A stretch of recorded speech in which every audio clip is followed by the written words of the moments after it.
You, नमस्ते and welcome back to the channel. और आज के वीडियो के में आप सारे लोग का स्वागत है। बच्चों, जैसा कि अपन अपनी इस सीरीज में ये बिल्कुल मत छोड़ना नाम से उन टॉपिक्स का एक लास्ट और फाइनल रिकैप कर रहे हैं जो कि तुम्हारे अटेम्प्ट के लिए बिजनेस लॉस के पेपर में सबसे ज्यादा इंपॉर्टेंट है और तुम्हें ये बिल्कुल भी नहीं छोड़ना है, राइट। आईआरएफ एलएलपी की हम बात कर चुके हैं। आज के वीडियो में बात करने वाले हैं अपन आईपीए की। अच्छा, बता देती हूँ तुम्हें आईपीए के बारे में। अराउंड 15 मार्क्स का वेटेज है। 3 क्वेश्चन में आईपीए से सवाल आते हैं। कंपलसरी क्वेश्चन नंबर 1 में आईपीए का एक सवाल होता है, तुम जानते हो। 3 यूनिट्स में बटा हुआ है ये चैप्टर, जिसमें ये है पहले यूनिट के इंपॉर्टेंट टॉपिक्स। एवरेज 5 नंबर का वेटेज है। एक सवाल यूनिट 1 से होता ही होता है और यूनिट 1 में ऐसा कुछ भी टेक्निकल पार्ट नहीं आता। सबसे पहले पार्टनरशिप के 5 एसेंशियल एलिमेंट्स जो रहते हैं बच्चों, वो आते हैं। वो 5 एसेंशियल एलिमेंट्स जहां पे तुम पढ़ते हो कि पार्टनरशिप एक अग्रीमेंट से बनती है, then there has to be an association, business होना for the purpose of acquisition of gains is very very important, sharing of profits होता है और mutual agency is the cardinal principle of partnership. ये पांचों principles और वही चीज जो कि फिर सेक्शन नंबर 6 में रिपीट होती है ट्रू टेस्ट के नाम से, ये तुम्हें पढ़ना है। वो थ्योरी क्वेश्चन जो एमटीपी में भी रहा है अपने, that in order to determine whether a person is a partner or a group of persons is a firm or not, a true test has to be applied. और उसमें वो 3 point आ जाते हैं, वही अग्रीमेंट, शेयरिंग ऑफ प्रॉफिट और mutual agency. इसको बहुत अच्छे से करना है, बिल्कुल नहीं छोड़ना है। पार्टनरशिप डीड के जो कंटेंट्स होते हैं कम से कम 10 पॉइंट याद रखना। It's very basic. वही कंटेंट्स एलएलपी में भी आते हैं, एलएलपी अग्रीमेंट में भी रिपीट करे जाते हैं। जैसे कि पार्टनर्स की डिटेल्स होती है, नाम होता है, फिर पार्टनर्स का शेयर कितना होता है, ये होता है। सेक्शन 31 से 35 है ना, लाइन से लिख देना है। एडमिशन के क्या प्रोविजंस है, रिटायरमेंट के क्या प्रोविजंस है, एक्सपल्शन किस तरह से हो सकता है, डेथ इंसेनिटी के केस में क्या होता है, ये सारी चीजें लिख देना। पार्टनर्स का शेयरिंग रेशियो ऑफ प्रॉफिट क्या होगा, लॉस का क्या होगा, ठीक है। इंटरेस्ट ऑन एडवांस कितना दिया जाता है, interest on capital if any to be paid, सब जनरल पॉइंट्स इसमें लिख देना अपने को, ठीक। डिफरेंस बिटवीन कंपनी और पार्टनरशिप और एचयूएफ और पार्टनरशिप और को ओनर्स और पार्टनरशिप या को ओनरशिप, ये तीनों डिफरेंस बहुत अच्छे से करना, बिल्कुल ना छोड़ना। और उसके बाद जो टाइप्स ऑफ पार्टनर्स आते हैं, वैसे तो सारे ही सिंपल है, लेकिन एक्टिव पार्टनर, स्लीपिंग पार्टनर और होल्डिंग आउट, इन तीनों को बहुत अच्छे से करना है, ठीक है। ये हो गया यूनिट नंबर 1।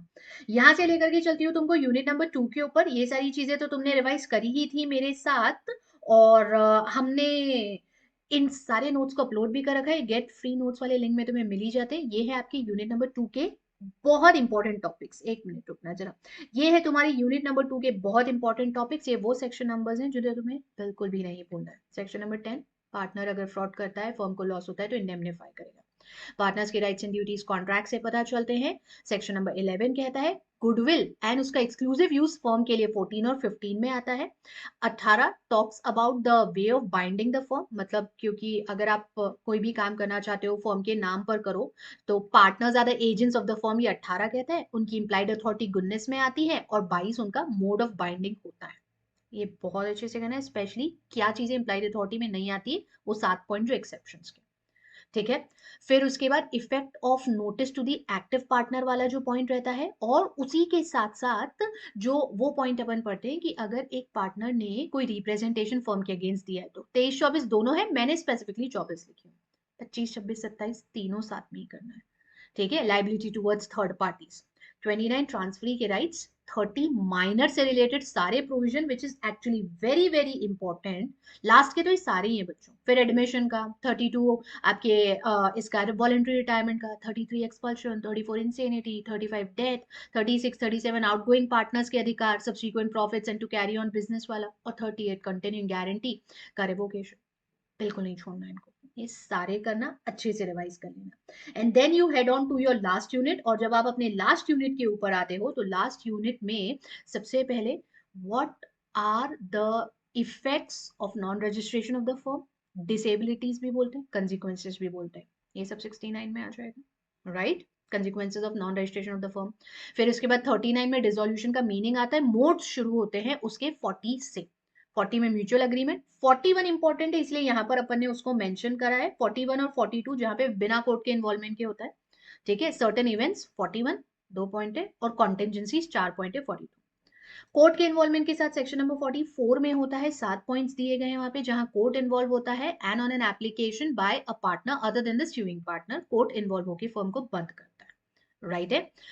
47, 48, 49 इसी यूनिट के लास्ट के 3 सेक्शंस हैं जो कंसिक्वेंसेस ऑफ डिसोल्यूशन बताते हैं और उस समय पार्टनर्स के क्या राइट्स होंगे और मोड ऑफ अकाउंट्स का सेटलमेंट कैसे होता है और किस तरह से पहले अगर पार्टनरशिप प्रॉपर्टी है तो उससे पार्टनरशिप डेट्स जो रहती है उन्हें सेटल करते हैं, और पार्टनर की पर्सनल प्रॉपर्टी है तो उससे पहले पर्सनल डेट सेटल करते हैं और फिर पार्टनरशिप डेट सेटल करते हैं, दैट्स सेपरेशन।